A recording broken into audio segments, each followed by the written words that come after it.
ओम शांति। हमारी मीठी मीठी सोम बहन, पुष्पा बहन और सभी उल्लासनगर के भाई बहनें मधुबन तपोभूमि से आप सभी से हम मिल रहे हैं। प्यारे बाबा ने हम बच्चों को ये कितना सुंदर मौका दिया है तपस्या करने का, और इस प्रकार टेक्नोलॉजी के द्वारा, विज्ञान की शक्ति के द्वारा आपस में मिलने का भी। मुझे याद है मैं बहुत साल पहले उल्लासनगर आई थी और कितना बड़ा प्रोग्राम सोम बहन ने रखा था। सेंटर पर भी रखा था, बाहर भी रखा था, और इतने भाई बहनें आए थे। एक बड़े हॉल में ऊपर नीचे टीवी लगाकर सीसीटीवी द्वारा कितनों ने देखा, और वो केबल नेटवर्क के द्वारा भी सारा उल्लासनगर शहर गूंज उठा था। सबको बाबा का संदेश मिला था। तो बहुत बड़ी सेवा उस समय आपने की थी। तो ये भी मेरा सौभाग्य है कि उस समय उल्लासनगर में आकर के मैंने ये सेवा की, बाबा ने करवाई। तो आज हम आपको प्रत्यक्ष रूप में तो नहीं, लेकिन परोक्ष रूप में ज़रूर फिर से मिल रहे हैं। और मुझे विश्वास है कि बाबा के बच्चे इतने सारे हैं, सब आज के इस कार्यक्रम से बहुत बहुत लाभ लेंगे। मुझे उल्लासनगर के भाई बहनों ने यह प्रोग्राम, यह जो टॉपिक दिए, योग के विभिन्न भिन्न भिन्न सहज विधियाँ, तो ज़रूर बाबा ने हमें राजयोग सिखाया है। और अगर एक वाक्य में राजयोग की हम परिभाषा देते हैं तो वो एक वाक्य है, अपने आप को आत्मा समझ यथार्थ रूप से परमात्मा को याद करना। ये इसका एक वाक्य में सही अर्थ है। अर्थात पहले अपने आप को आत्मा समझना है और फिर यथार्थ रूप से परमात्मा को याद करना है।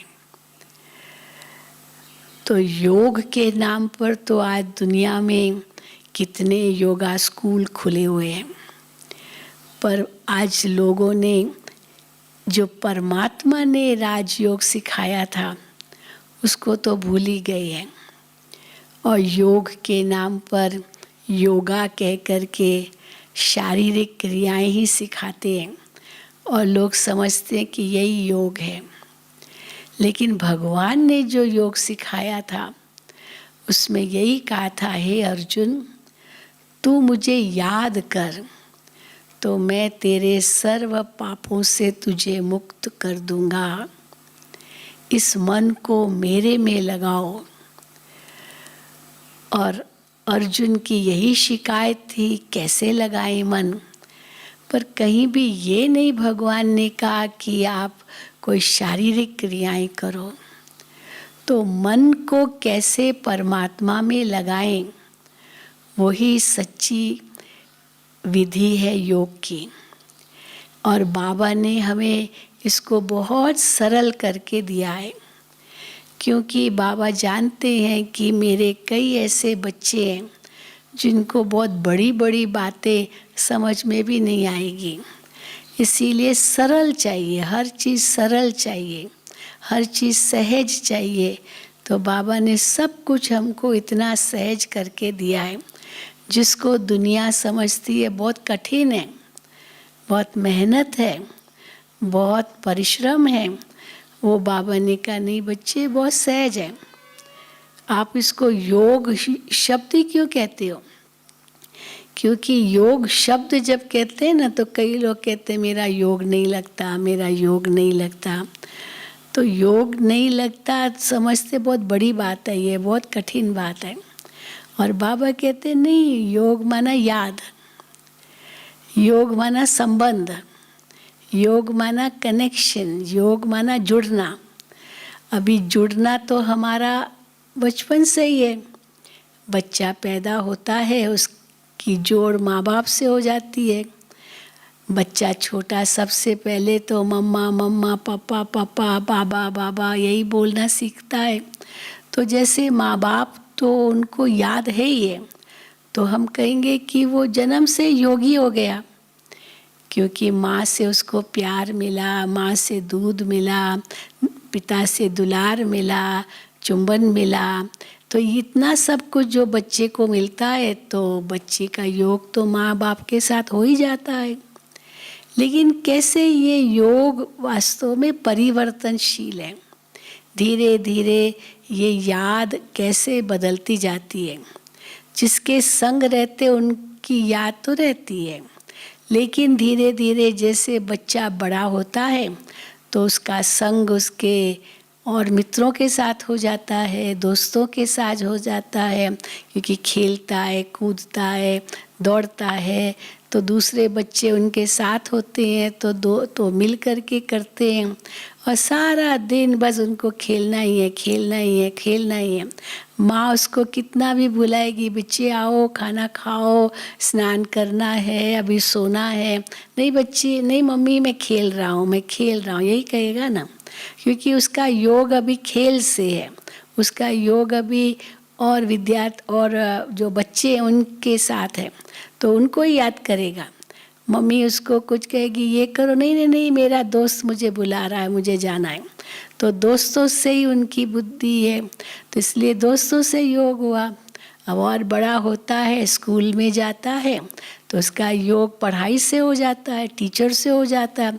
आज टीचर ने ये कहा, आज टीचर ने ये कहा, आज मैं ये सीखा, तो योग उसका बदल जाता है। दोस्तों से जो बचपन के दोस्त थे वो भूल जाते हैं, और पढ़ाई और टीचर और जो स्कूल के फ्रेंड्स हैं उनको ही याद करता है।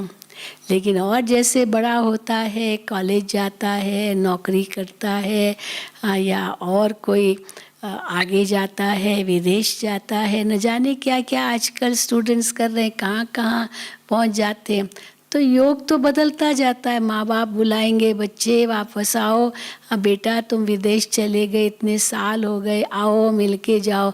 नहीं मम्मी मैं तो यहाँ बहुत बिज़ी हूँ, मैं नहीं आ सकता हूँ। तो माँ बाप याद करेंगे, बच्चा तो भूल गया, क्योंकि और बहुत दुनियावी कारोबार बढ़ जाता है। फिर शादी होती है, बच्चे होते हैं, परिवार बनता है उसका, तो बुद्धि उसमें ही चली जाती है, मन सदा ही वही याद करता रहता है। तो हम देखते हैं कि ये मन में जो याद है वो तो परिवर्तनशील है, परंतु अगर थोड़ी भी याद ईश्वर की उसको रहेगी तो वो याद उसको शक्ति ज़रूर देगी। और अंत के समय तो कहा जाता है भगवान ही याद आना चाहिए, क्योंकि उसके पास जाना है। तो जब मनुष्य मरने पर होता उसको कहेंगे भगवान को याद करो, भगवान को याद करो। लेकिन जिसने उम्र भर नहीं याद किया उसको भगवान याद नहीं आएगा। उसमें बहुत काल का अभ्यास चाहिए अंत के समय ईश्वर की याद आने लिए। तो इसीलिए देखो बाबा भी हमें कोई बहुत तकलीफ नहीं देते हैं। बाबा कहते बस मुझे याद करो। याद तो बहुत सहज है, कोई कठिनाई है ही नहीं।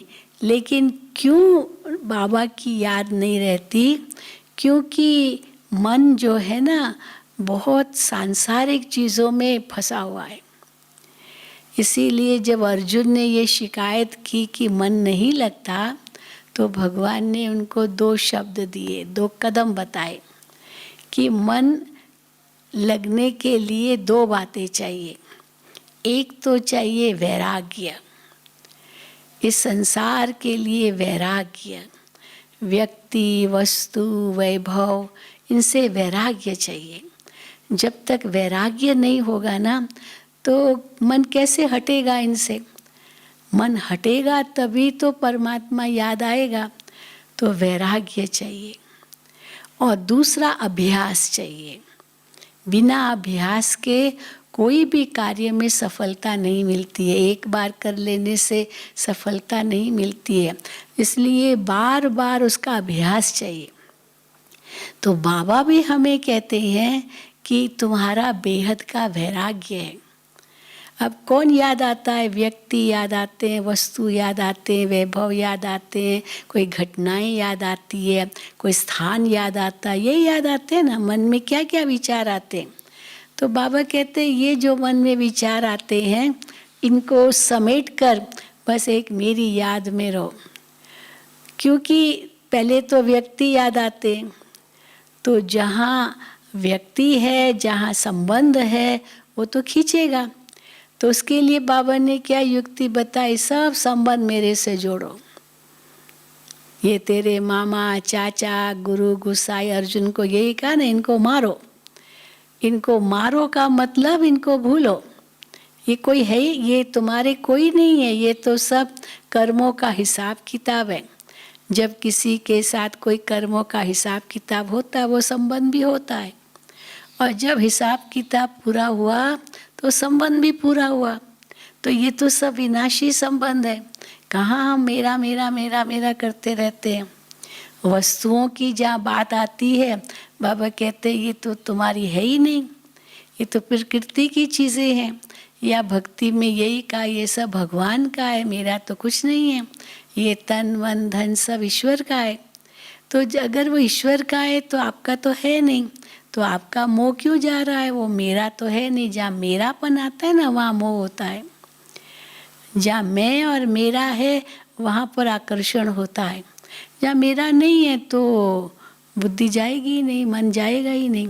तो बस उससे मन हटाने के लिए बाबा ने कहा पहले सब संबंध मेरे से जोड़ो। शिव बाबा ही मेरा सब कुछ है। केवल माता पिता ही नहीं है, बंधु, सखा, साजन, सतगुरु, सब संबंध है। बच्चा भी वही है। बच्चा भी हम बाबा को ही देखें। इसीलिए सब संबंध मेरे शिव बाबा के साथ है। ये पहले हमें पहले समझना होगा। जब तक हमने ये नहीं समझा है, तब तक मन तो भटकेगा।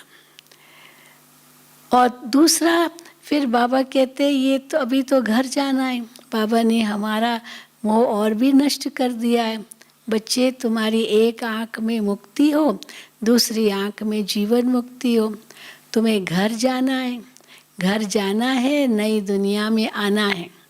तो बस तुम्हारी बुद्धि में केवल एक घर याद होना चाहिए और दूसरा नई दुनिया याद होनी चाहिए। और इस दुनिया को देखते हुए भी नहीं देखो, सुनते हुए भी नहीं सुनो। ये तो सब विनाश को पाना है।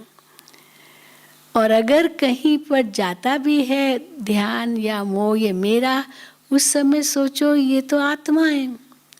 मैं भी एक आत्मा हूँ। मैं आत्मा तो अविनाशी हूँ। हम किस में मोह रख रहे हैं? शरीर में मोह रख रहे हैं या आत्मा में मोह रख रहे हैं? तो शरीर तो विनाशी है, उसमें क्या मोह रखना। आत्मा तो अविनाशी है, तो उसमें भी मोह रखने की तो बात ही नहीं है।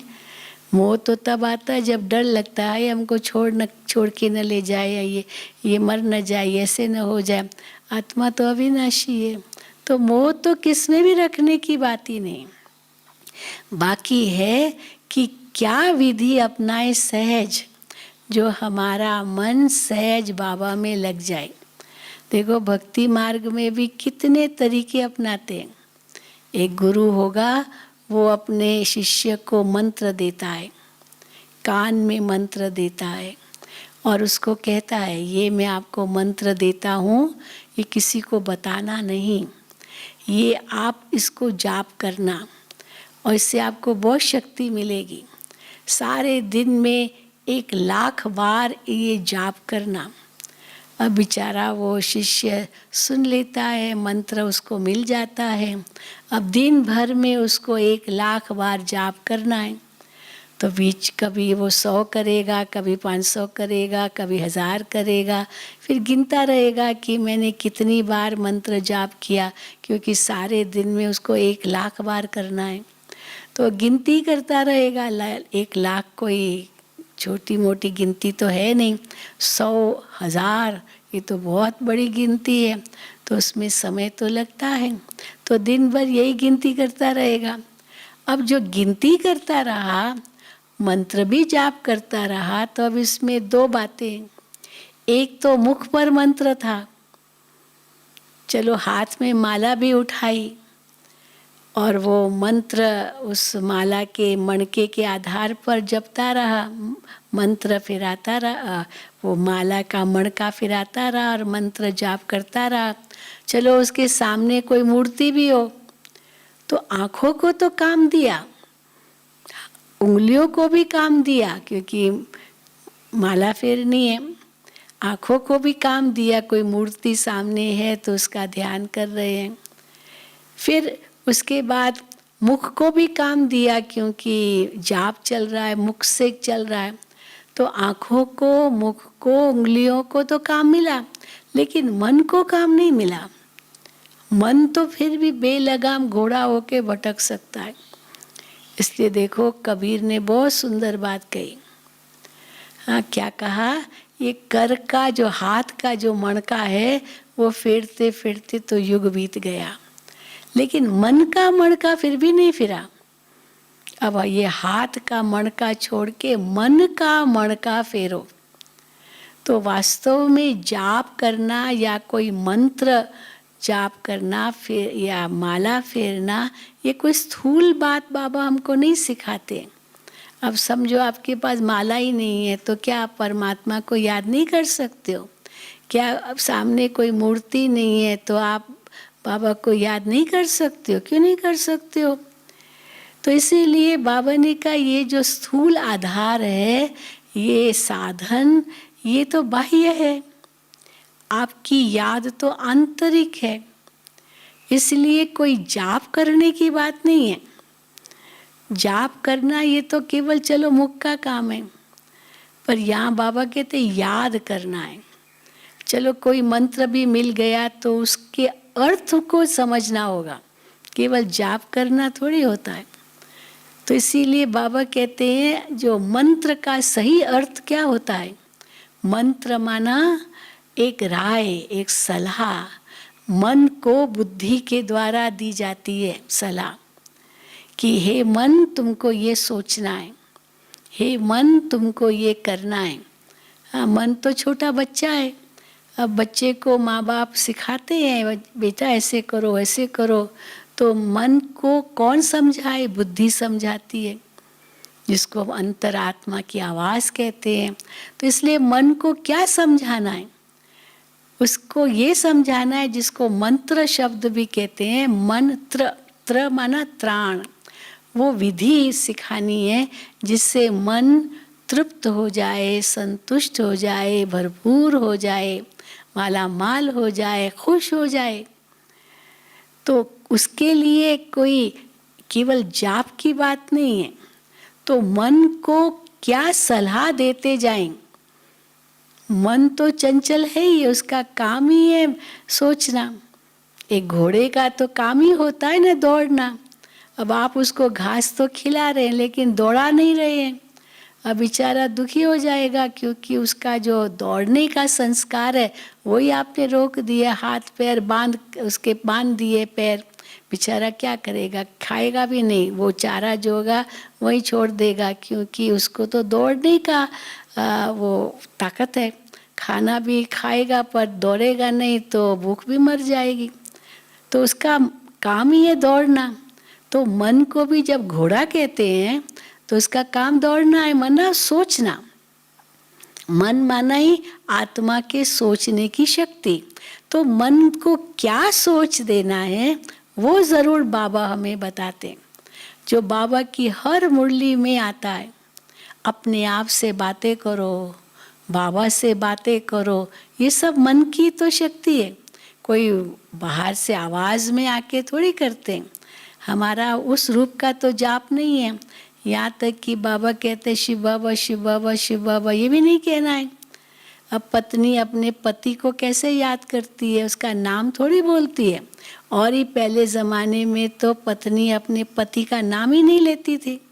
कोई कहा कहता भी था ना, पूछता भी था क्या फलाना ये तुम्हारे पति का नाम है, तो मुख से कभी नाम नहीं कह, हाँ बल्ले कह देती थी, लेकिन ये नाम है ये नहीं कहती थी। पूछा जाता था आपके पति का नाम क्या है, कभी नहीं बताती थी, क्योंकि नाम नहीं लेना है। पर इसका मतलब ये थोड़ी उसको भूल जाती थी। तो इसलिए शिव बाबा शिव बाबा शिव बाबा हम कहते हैं, तो हम समझते ये बाबा की याद है, पर वो तो मुख से कह रहे हैं और मन तो पता नहीं कहाँ कहाँ भटकता है। तो इसीलिए मन शिव बाबा में कैसे लगे, वैसे भी क्यों नहीं लग रहा था, क्योंकि बाबा कहते मेरा परिचय ही नहीं था तुमको। शिव बाबा कौन है, भगवान कौन है, यही पता नहीं था। तो इसलिए बाबा ने ही आकर के अपना परिचय हमें दिया, बच्चे मैं भी एक ज्योति बिंदु हूँ, आप भी एक आत्मा हो, ज्योति बिंदु हो, मैं भी तुम्हारी तरह ही हूँ, ज्योति बिंदु हूँ। अब ये जैसे आत्मा को पता चल गया तो अपने आप को आत्मा पहले समझना होगा, क्योंकि अगर अब देह अभिमान में है तो बाबा की याद थोड़ी आ सकती है, क्योंकि देह अभिमान में है तो मोटी मोटी देह ही याद आएगी, फिर व्यक्ति वस्तु वैभव ही याद आएंगे। लेकिन बाबा कहते पहले आप खुद सूक्ष्म बन जाओ, सूक्ष्म बन जाओ, अति सूक्ष्म बन जाओ। मैं आत्मा अति सूक्ष्म एक ज्योति हूँ। फिर मैं कहाँ हूँ ये ज्योति, यहाँ भ्रिकुटी के मध्य चमक रही हूँ ज्योति, ये मेरा निवास स्थान है, ये मैं राजा हूँ। बाबा कहते स्वराज्य अधिकारी बन जाओ, अपना ध्यान यहाँ लगाओ। मैं राजा इस कर्म इंद्रियों की राजा हूँ, ये कर्म इंद्रियाँ मेरे अधीन है। अब मैं चाहूँ तो इन आँखों से देखूँ, नहीं चाहूँ तो देखते हुए भी नहीं देखूँ। कई बार होता है ना, कोई व्यक्ति हमारे पास से गुजर गया पर हमने तो देखा ही नहीं, भले आंखें खुली थी, क्योंकि उस समय हम कुछ सोच रहे थे। कोई व्यक्ति मेरे से बात कर रहा है पर मैं तो सुन ही नहीं रही हूँ, भले कानों में आवाज़ जा रही है, क्योंकि मैं तो कोई और बात सोच रही हूँ। तो जो मन में सोच चलती है ना, वही हम देखते हैं, वही सुनते हैं, भले बाहर से कुछ भी दिखाई दे रहा हो या सुनाई दे रहा हो। इसीलिए बाबा कहते क्या देखो क्या नहीं देखो, क्या सुनो क्या नहीं सुनो। इसलिए बाबा ने हमें स्लोगन दे दिया, hear no evil see no evil, बुरा मत देखो बुरा नहीं सुनो बुरा नहीं बोलो, ये सब मत करो। तो ये क्योंकि इन सब का प्रभाव मेरे मन पर पड़ता है। हम जो देखते हैं, जो सुनते हैं, जो बोलते हैं, जो करते हैं, जो पढ़ते हैं, वो सब का प्रभाव हमारे मन पर पड़ता है। रात को आप कुछ ऐसी डरावनी कोई फिल्म देखो टीवी पर और फिर आप सो जाओ, तो क्या होगा, आधी रात को एकदम वो डरावनी बात सामने आ जाएगी, आप इतना डर जाएंगे, ऐसा बुरा स्वप्न आएगा, क्योंकि रात को वही देख के सोए थे, तो वही मन पटल पर आएगा। इसलिए बाबा कहते रात को भी मेरी याद में सो जाओ, गुड नाइट करो, कुछ भी कोई टीवी नहीं देखना है रात को, कुछ और ऐसा वैसा कुछ पढ़ना नहीं है, ऐसा वैसा कुछ बोलना नहीं है, ऐसा वैसा कुछ सुनना भी नहीं है, क्योंकि उसी का प्रभाव हमारी नींद पर पड़ेगा, फिर उसी का प्रभाव सुबह जब उठेंगे तब पड़ेगा। इसीलिए रात को तो बिल्कुल बाबा की याद ही हो और कुछ भी बात न हो। जो बाबा ये भी कहते हैं सारे दिन का पोता मेल नोट कर लो और फिर बिल्कुल विश्राम को प्राप्त करो, जैसे वो पूरा हिसाब किताब पूरा हुआ। तो इसीलिए सुबह से लेकर के रात्रि तक हमारी दिनचर्या कैसी है वो भी ज़रूर देखना है, क्योंकि उसी का प्रभाव हमारे मन पर पड़ता है। इसलिए बाबा हमको क्या कहते हैं, बीच बीच में अपनी चेकिंग करो। अगर मन बहुत भटक रहा है, बहुत यहाँ वहाँ भाग रहा है, तो अपने अंदर में सोचो, अरे मन तुम कहाँ जा रहे हो। हाँ, गाड़ी भी देखो अगर बहुत फास्ट जाती है और वहाँ लिखा रहता है 40 किलोमीटर बस इतनी स्पीड होनी चाहिए, और हमारी गाड़ी 70-80 किलोमीटर पर है और लिखा है 40 किलोमीटर, तुरंत हम कम कर देंगे कि नहीं कर देंगे। आजकल तो पुलिस भी देखती रहती है, कई जगह वो टीवी लगी रहती है, वो तुरंत आपका नोट कर लेंगे और आपके घर में चालान आ जाएगा, कोई आपको पेनल्टी भरनी पड़ेगी, आपको वो फ़ी भरनी, ये जुर्माना लगेगा, क्योंकि वहाँ पर हमको 40 ये जो स्पीड है उससे ज़्यादा नहीं करनी है। तो मन की भी तो स्पीड की चेकिंग चाहिए ना। हम कितना सोचते रहते, कहाँ कहाँ दौड़ जाते हैं हमारी सोच में, मन में, और फिर टेंशन हो जाता है। जिसका न सिर न वो, न कोई पैर, कुछ नहीं, यहाँ वहाँ की बातें सोचते हैं। इसीलिए कहावत है ना, खोदा पहाड़ निकला चूहा, वो भी मरा हुआ। बहुत ज़्यादा सोच लिया और फिर जब पता चला क्या है, अरे तो कुछ भी नहीं था, हमने तो क्या क्या सोच लिया था, कितने डर गए थे हम, हाँ कितनी चिंता हो गई थी, बात तो कुछ भी नहीं है। इसीलिए हम अपने मन को हर वक्त देखते रहे। जैसे छोटा बच्चा होता है ना, कि वो कभी चंचल है बहुत, उसको छोड़ भी नहीं सकते, चंचलता करेगा, और उसको बांध के भी नहीं बिठा सकते क्योंकि वो बहुत रचनात्मक भी है, होशियार भी है, तो बांध के थोड़ी बिठा सकेंगे, और उसको छोड़ देंगे तो नाक में दम कर देगा। तो बच्चे को क्या करते हैं, कुछ काम देते हैं, ये काम करो, ये काम करो, और हाथ तोड़ो फोड़ो जोड़ो, जो कुछ एक खिलौने देते हैं। जैसी उम्र होती है बच्चे की, कुछ इसके लिए ऐसे इसका जवाब लिखो, ये पेंटिंग करो, तो उसको इतना बिजी कर देते हैं, जो अपनी चंचलता वो नहीं दिखाता है। तो मन को भी बाबा कहते हैं बिजी बनाओ। बिजी माना उसको काम दो। खाली मन शैतान का घर, और क्या काम दो, वो बाबा की मुरली से हमें मिलता है। इसीलिए बाबा कहते हैं रोज मुरली सुनो, रोज मुरली पढ़ो, क्योंकि मुरली से हमें वो खजाना मिलता है। रोज की बाबा की मुरली। कभी बाबा हमें इतने सुंदर सुंदर टाइटल देते हैं, बच्चे तुम कौन हो, पहचानो अपने आप को। अब वही अगर हम सोचे तो नशा चढ़ जाएगा, हम कौन हैं। उस दिन बाबा ने कहा तुम होली हैप्पी हंस हो। तो होली हैप्पी हंस का मतलब मैं पवित्र आत्मा हूँ, मैं हंस के समान हूँ जो मोती चुगने वाला हूँ, मैं क्षीर नीर को अलग करने वाला हूँ, कुछ भी गलत बात मन में नहीं लेने वाला हूँ, मैं केवल स्वच्छ साफ शुद्ध ही बात मन में लूँगा। जो मेरे काम की चीज़ नहीं है, मैं क्यों उसके बारे में सोचूं भी, हमारा कोई मतलब ही नहीं है। जिस रास्ते पर जाना नहीं उस रास्ते का सोचना ही क्यों। ये क्या कर रहा है, वो क्या कर रहा है, ये क्यों कर रहा है, ये तो सोचने की ज़रूरत ही नहीं है। जो करेगा वो तो अपने आप पाएगा, उसको भी समझ है मुझे क्या करना है क्या नहीं करना है।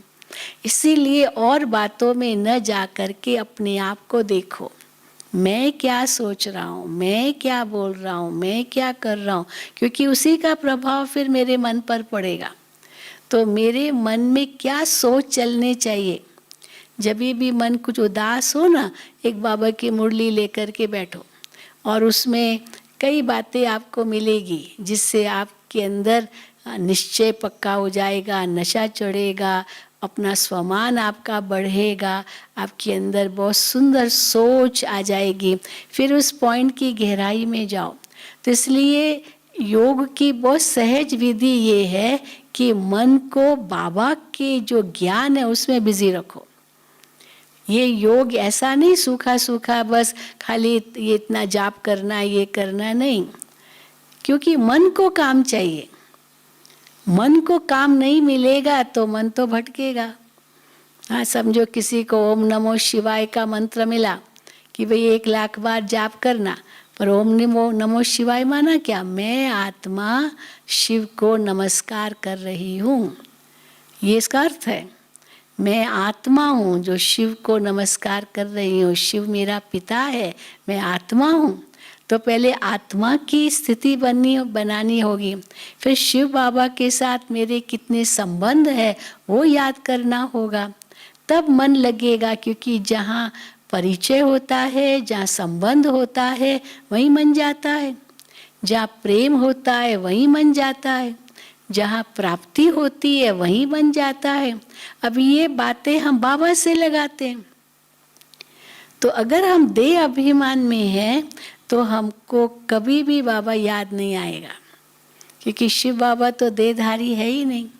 भले शिव बाबा ब्रह्मा तन में आते हैं, लेकिन शिव बाबा ये तो नहीं कहते हैं ब्रह्मा को याद करो। ब्रह्मा बाबा भी नहीं कहते हैं मुझे याद करो, क्योंकि ब्रह्मा बाबा खुद ही शिव बाबा को याद करते हैं। हाँ, बाबा बैठे होते तपस्या में, ऐसे ही हम देखते हैं ना बाबा को। तो बाबा किसको याद कर रहे हैं? ब्रह्मा बाबा शिव बाबा को याद कर रहे हैं। तो मुझे भी शिव बाबा को ही याद करना है, लेकिन उसके लिए पहले अपने आप को आत्मा निश्चय करना है। तो इसीलिए जब भी हम बाबा की याद में बैठे तो पहला कदम यही होना चाहिए, मैं आत्मा हूँ। फिर कैसी आत्मा हूँ वो याद करो। मैं एक ज्योति बिंदु आत्मा हूँ। फिर याद करो मैं कितनी शुद्ध हूँ, मैं पवित्र हूँ, मैं शांत स्वरूप हूँ, मैं आनंद स्वरूप हूँ, मैं शक्ति स्वरूप हूँ। याद करो उसको। पर हम लोग क्या करते हैं? मैं तो बहुत दुखी हूँ, मैं तो बहुत अशांत हूँ, मैं तो बहुत कमज़ोर हूँ। नहीं, ऐसे नहीं सोचना है।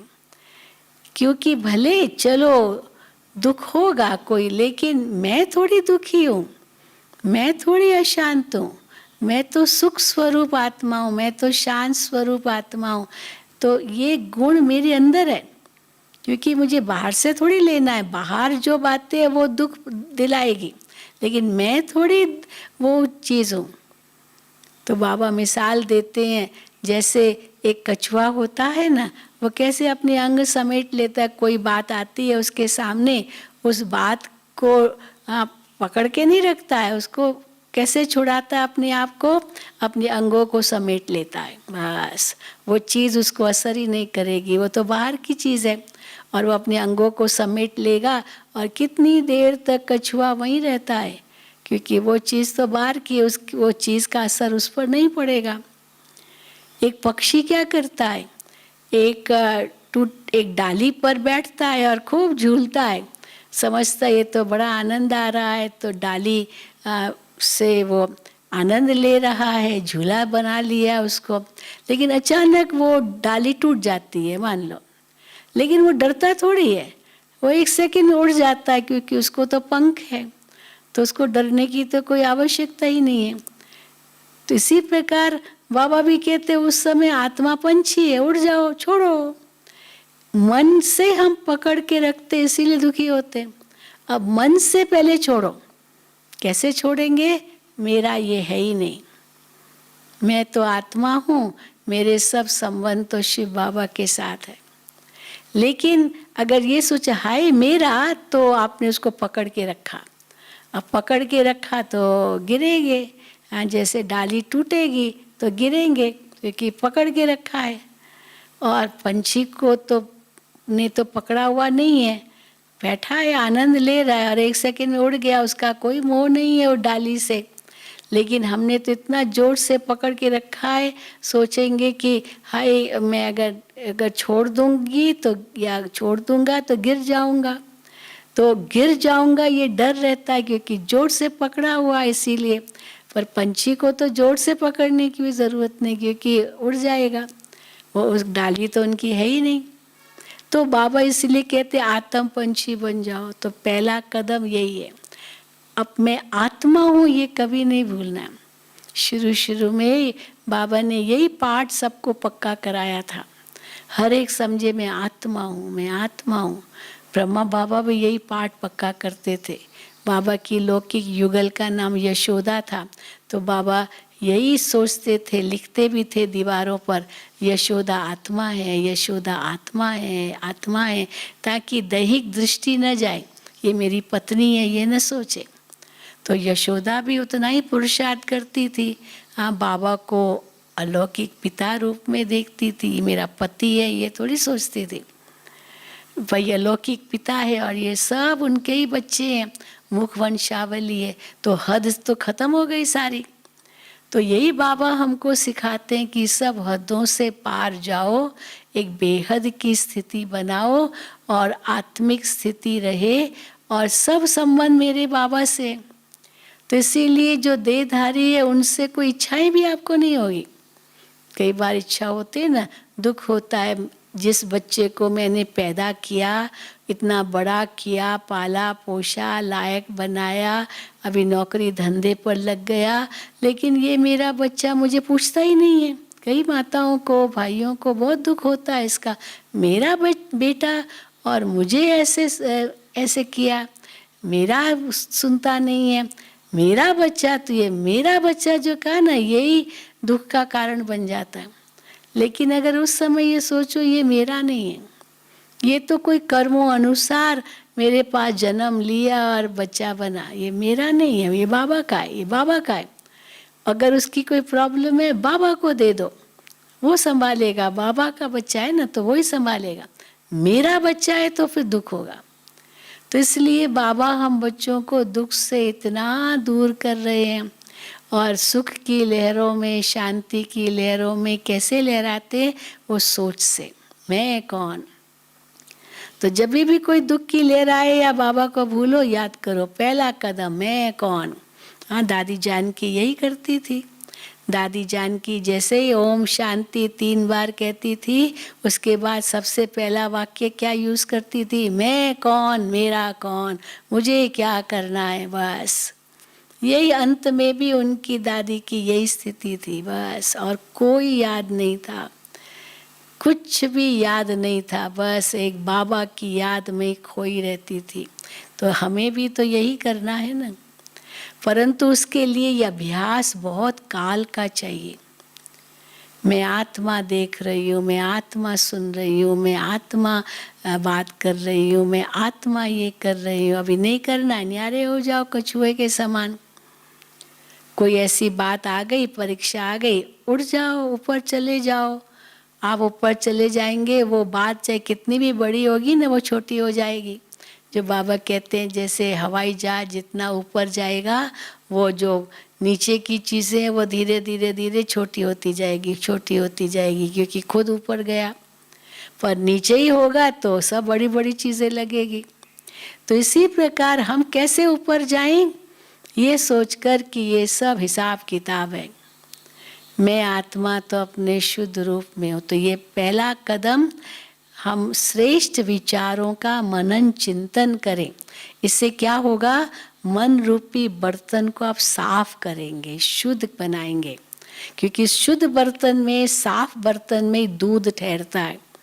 अगर गंदे बर्तन में, खटाई वाले बर्तन में दूध रखा, फिर उबालने रखा स्टोव पर, गैस पर, वो फट जाएगा।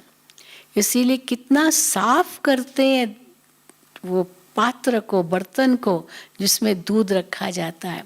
तो बाबा की याद भी वो पवित्र दूध की तरह है, इतना स्वच्छ, क्योंकि भगवान कितना शुद्ध है, पावन है। तो इसीलिए मन को शुद्ध करने लिए ये श्रेष्ठ विचार बहुत ज़रूरी है। जितने ही श्रेष्ठ विचार हो, उतने ही शुद्ध विचार हो, उतने ही शुभ विचार हो। फिर अगर बीच में कहीं माया हमको खींच के ले जाए, फिर अशुद्ध विचार या कोई व्यर्थ विचार आ जाए, तो ब्रेक लगा दो। गाड़ी को भी तो ब्रेक लगाते ना, धीरे धीरे भी ब्रेक लगाते जाते, स्पीड कम करते जाते। तो ये भी संकल्पों की स्पीड है जो हमें रोकनी होगी। कैसे ब्रेक लगाएंगे, अंदर में ये सोचेंगे मैं एक आत्मा हूँ, बस मैं आत्मा हूँ। जैसे सोचा, ये और संकल्पों को ब्रेक लग गई। मैं शिव बाबा की संतान हूँ, ये जैसे सोचा और ब्रेक लग गई। मेरे सब संबंध शिव बाबा के साथ है, मैं आत्मा परम धाम की वासी हूँ। बस जैसे ये सोचा, मन यहाँ से उपराम होता जाएगा, होता जाएगा, होता जाएगा, और सब बातें इस दुनिया की भूलती जाएगी और आप न्यारे होते जाएंगे और बाबा के प्यारे होते जाएंगे। तो पहला कदम तो ये विचार सागर मंथन है। फिर बाबा से बातें करो। अब मन तो शुद्ध हो गया, मन में विचार श्रेष्ठ आ रहे हैं, अब मन में बाबा को स्थान दो और किसी को मन में स्थान नहीं दो।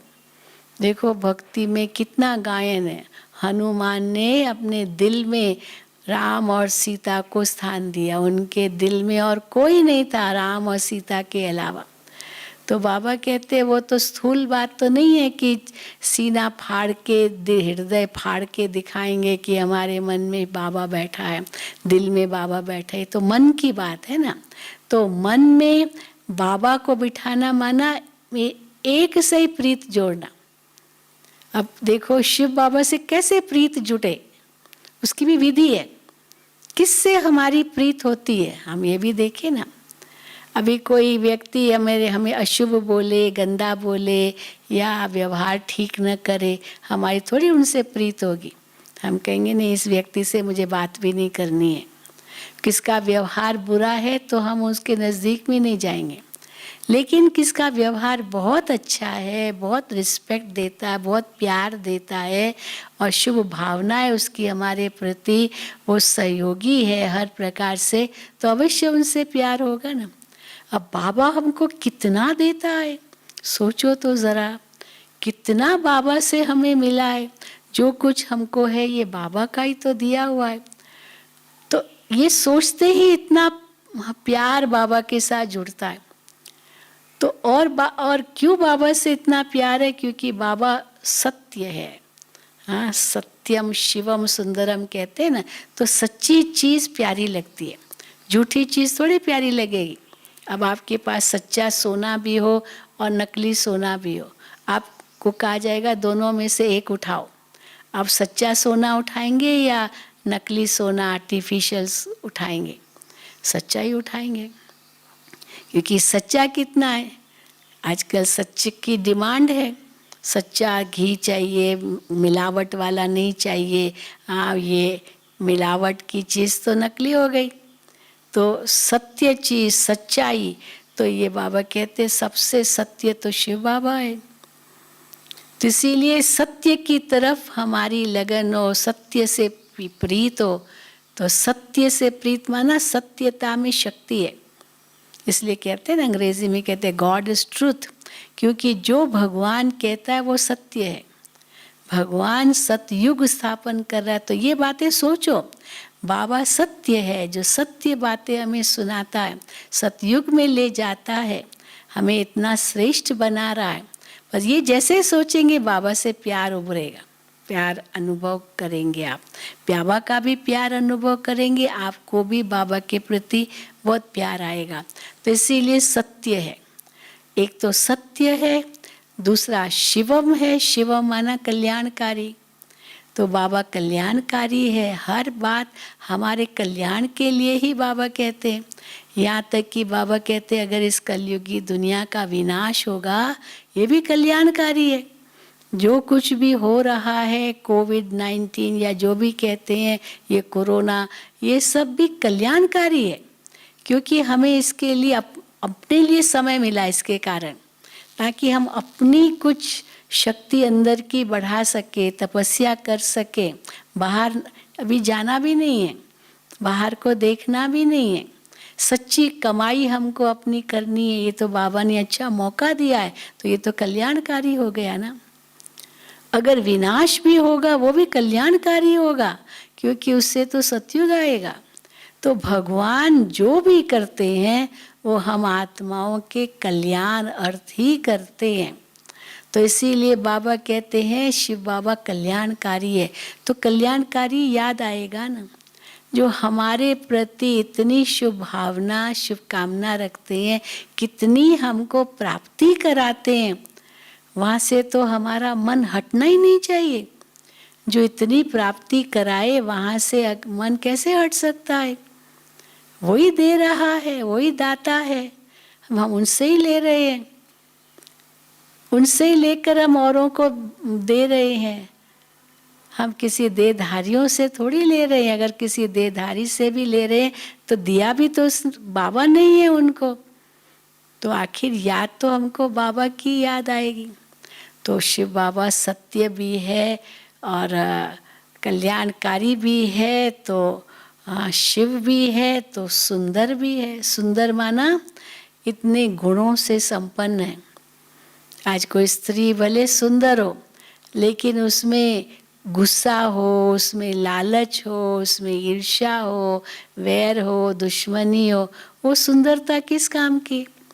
वो तो और ही दुख देगी।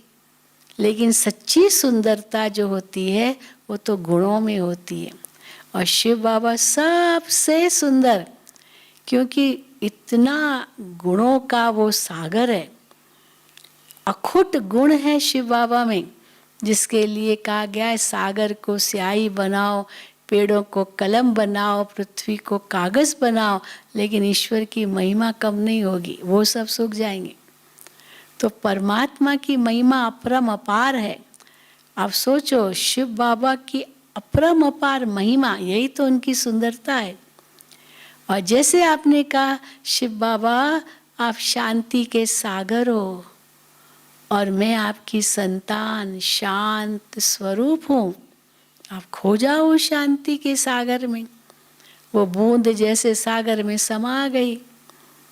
तो पहले तो आत्मिक स्थिति चाहिए, फिर शिव बाबा से बातें करो, रुरिहान करो, ऑटोमेटिकली शिव बाबा का जो संग है वो आपको मिलता जाएगा। उस बिंदु में सिंधु को देखो, बेहद देखो, बेअंत देखो, सब संबंध देखो, सर्व शक्तियाँ देखो, सर्व गुण देखो, और उनसे कैसे मुझे वो शक्तियाँ मिल रही है, गुण मिल रहे हैं, ज्ञान मिल रहा है, और मैं आत्मा भरपूर हो रही हूँ। और जैसे बाबा के प्यार में खो जाओ। तो भगवान का प्यार हमें सहज मिल जाएगा। हम बाबा के प्यार में खो जाएंगे, बाबा हमको ही प्यार करेगा, और किसको करेगा? जो भगवान को प्यार से याद करता उसको भगवान प्यार देता है। हम अगर स्वार्थ से याद करेंगे तो प्यार कहाँ मिलेगा? भक्ति मार्ग में तो हमारा स्वार्थ ही था ना, हे भगवान हाँ ये दे दो, वो दे दो, वो दे दो। फिर अगर मिला तो भगवान को धन्यवाद करेंगे, नहीं मिला तो गालियाँ ही देंगे, भगवान तुम तो निर्दयी हो, तुम तो सुनते नहीं हो, तुम तो रहम नहीं कर रहे हो। तो भगवान को ही दोष धरने बैठ जाते, हे भगवान कितना दुख दिया है तुमने। और बाबा देखो कितना प्यार से कहते, बच्चे मैं तो कभी किसको दुख नहीं देता हूँ। तो जो दुख देगा उसको थोड़ी याद किया जाता है। भगवान तो सुख का सागर है।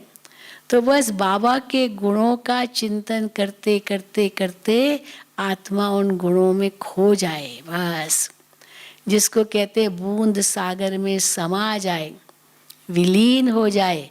और शास्त्रों में यही बात कह दी, आत्मा परमात्मा में विलीन हो गई। वैसे आत्मा कभी परमात्मा में विलीन थोड़ी होगी, वो तो समझते आत्मा एक बूंद है, परमात्मा तो ब्रह्म महतत्व है, प्रकाश लाइट है, और एक लाइट उस लाइट में खो समा गई, लीन हो गई, मोक्ष मिल गया। तो बाबा कहते मोक्ष तो मिलता ही नहीं है आत्मा को।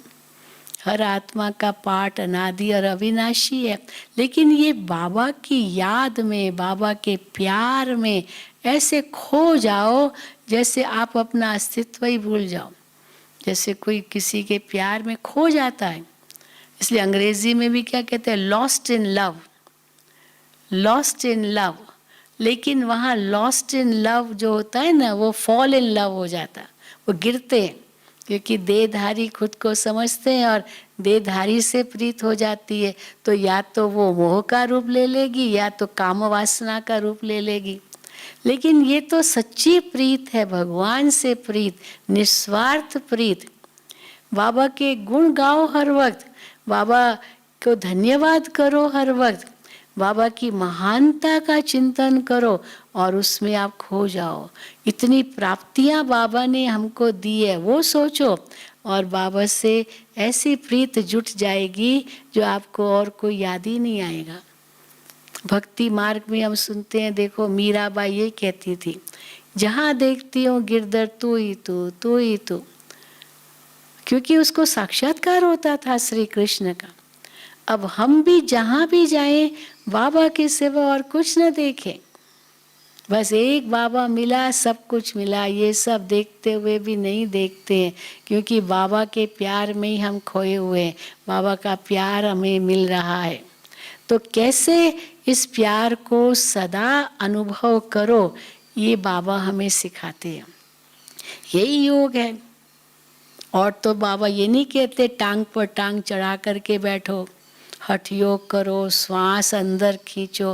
भले वो प्राणायाम अगर हम करते हैं ये स्वास्थ्य के लिए बहुत अच्छा है, लेकिन उससे आत्मिक शक्ति भी आएगी, विकारों को जीतने की शक्ति मिलेगी, या न्यारा प्यारा बनने की शक्ति मिलेगी, वो नहीं होगा। उससे कोई क्रोध को जीत सकेंगे, वो नहीं होगा। क्रोध को कैसे जीत सकेंगे? जब अंतर में शांति धारण करेंगे, प्रेम धारण करेंगे, तो वो शांति और प्रेम जो अंदर में होगा वो क्रोध पर विजय दिलाएगा। इसलिए जब बाबा को याद करते हैं या कुछ अपने लिए भी सोचते हैं, ये नहीं सोचो मैं अशांत नहीं हूँ, मैं दुखी नहीं हूँ। जो नहीं हूँ वो तो सोचना ही नहीं है, जो मैं हूँ वो सोचना है। ये नहीं कहना है मैं तो अशांत नहीं हूँ, हाँ, या ये कहना कि मैं अशांत हूँ, हे बाबा मुझे शांति दो, नहीं, पर मैं शांत स्वरूप हूँ ये सोचना है। मैं शक्ति स्वरूप हूँ, क्योंकि ये शांति शक्ति भी तो अंदर से ही आएगी ना। शांति हमारे से कितनी दूर है? बस एक सोच की दूरी पर है। जैसे मैंने कहा ओम शांति शांति शांति, शांति तो मेरे पास ही है। 3 बार शांति कहा, क्योंकि मैं आत्मा शांत स्वरूप, मेरा धाम शांति का धाम, मेरा पिता शांति का सागर, तो मैं तो हूँ ही शांत स्वरूप।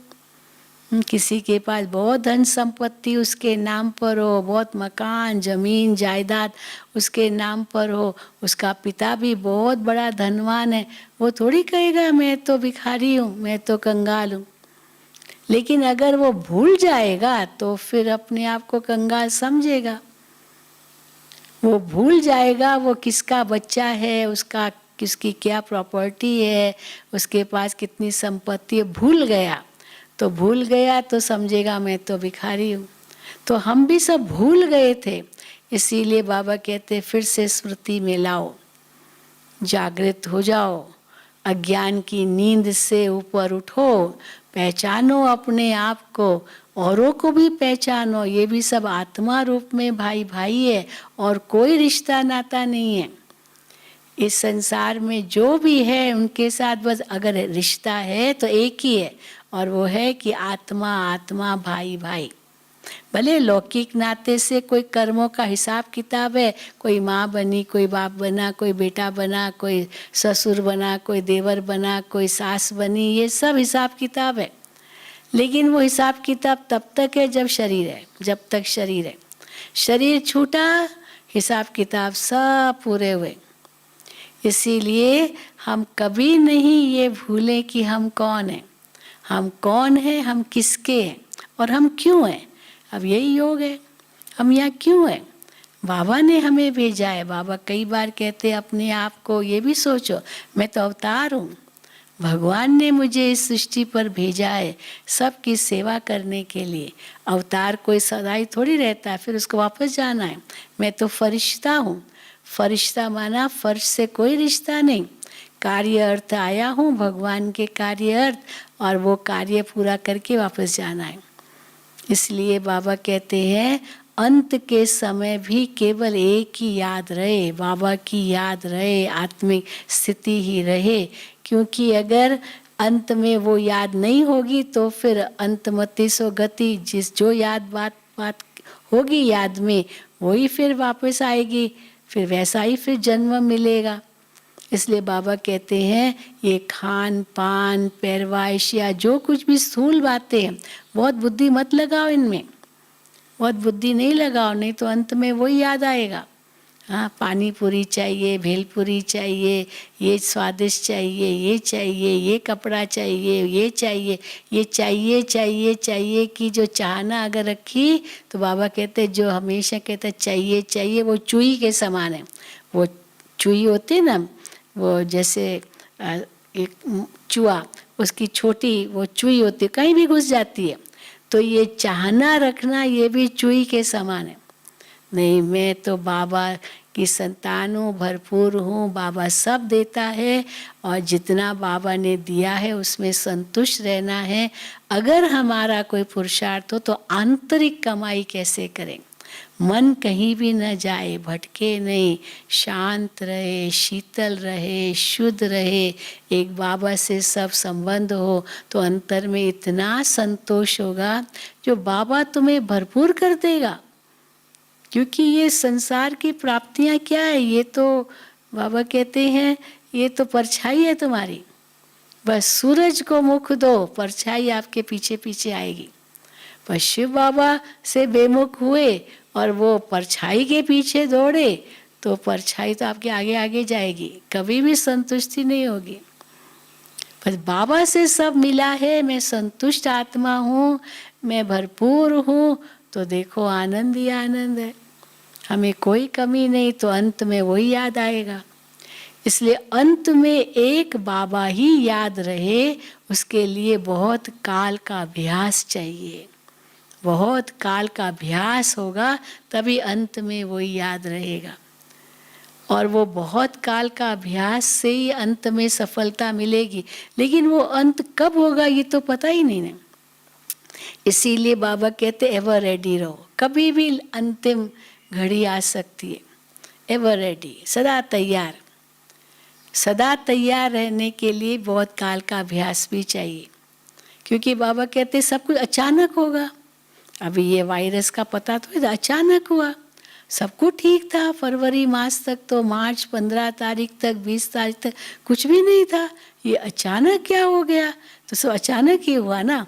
तो और भी अचानक के खेल बढ़ते जाएंगे। तो इसलिए अचानक में घबराना भी नहीं है, क्योंकि बाबा ने ड्रामा का भी हमें ज्ञान दे दिया है। तो इसीलिए ये ज्ञान का मनन चिंतन मंथन करते रहो, तो उसी में रमण करते रहो, उसी का आनंद लेते रहो, वही खुशियों में भरपूर रहो। तो देखो ये ब्राह्मण जीवन तो सफल होगा ही, लेकिन जन्म जन्म हमारे सफल होंगे। यही हमारी शुभकामना है आप सभी भाई बहनों के लिए। तो सदा ही इन्हीं बातों का रमण करते रहना और अति इंद्रिय सुख का अनुभव करते रहना। अच्छा, ओम शांति, ओम शांति, ओम शांति। तो अभी हम सभी 5 मिनट के लिए उसी का अनुभव करेंगे। अंतर में ये सोचें, मेरा तो एक शिव बाबा, दूसरा न कोई। मैं एक आत्मा हूँ, मेरे सब संबंध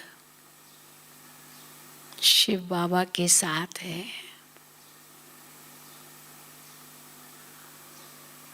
शांति तो मेरे गले का हार है। शांति मेरा स्वधर्म है। शांति धाम मेरा पिता परमात्मा का घर है, सो मेरा भी घर है। मैं उसी धाम का मालिक हूँ। शांति का सागर मेरा पिता है। मैं आत्मा इस शांति की अधिकारी हूँ। मैं विजयी आत्मा हूँ।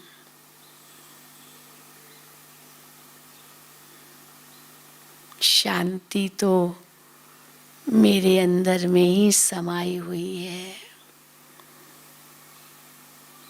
और महसूस करें कि मैं शांत स्वरूप आत्मा शांति के सागर में समा रही हूँ, जैसे बूंद सागर में समा जाती और हो जाए एकदम शांत शांत शांत।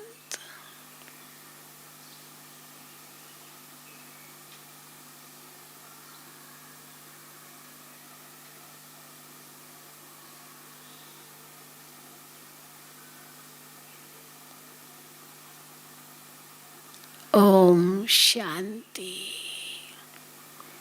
शांति शांति।